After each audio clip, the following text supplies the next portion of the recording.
We live in a time where the you-go-girl culture, along with the hypersexualization of society, has simply eradicated the value of men by creating a breed of man so desperately sex-crazed that he'll do anything entitled females demand of him to get it. The men who won't bow down to women must now come to terms with the fact that when he's in a relationship or even a marriage with a woman, there is a legion of men waiting like cackling hyenas for you to slip up. Women know this, and this is why a so-called equal relationship between a man and a woman cannot exist in Western society.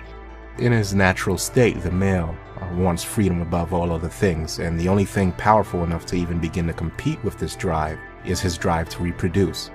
In fact, I believe that man is in and always has been hindered between an inner conflict between his freedom and his desire for reproduction, the creative spirit versus the animal bull in rut, obsessed with nothing but sex and more sex. Feminism has never been about the liberation of so-called oppressed women. My videos and the videos of many other MRAs here on YouTube thoroughly debunk the myth of women's oppression. Feminism from its inception has been about controlling men, the only gender that can actually overthrow an unjust and corrupt government.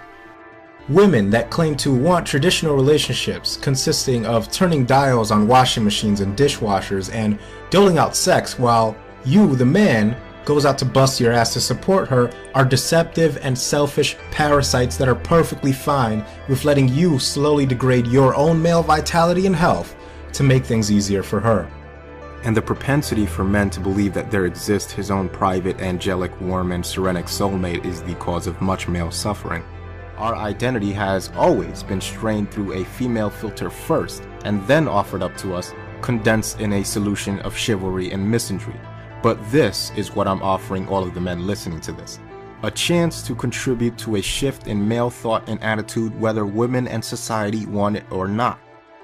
A nation of underappreciative, financially predatory, divorce-prone women that employ every dirty trick in the book towards turning unsuspecting men into cash cow automatons are the enemies of men, and men should treat these women as such, especially if you're a man going his own way.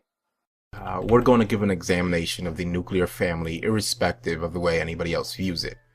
Now it's time I inject the question of whether or not the traditional family is, as many have mentioned, the most stable arrangement for raising well-adjusted children, whether or not this stability is achieved by an unfair tendency towards male disposability, and whether or not women remain faithful to traditionalism when other more lucrative opportunities present themselves. Operate under the implied idea that every woman in a bar or a club is a slut, every single one of them. Women want power as much as men do. Specifically, they want to wield male power. They don't want to get their hands dirty, and violent men are all too happy to do that for them. On this channel, we observe the relationship of women as a collective with the state and how they've been using that relationship to benefit themselves at the expense of men.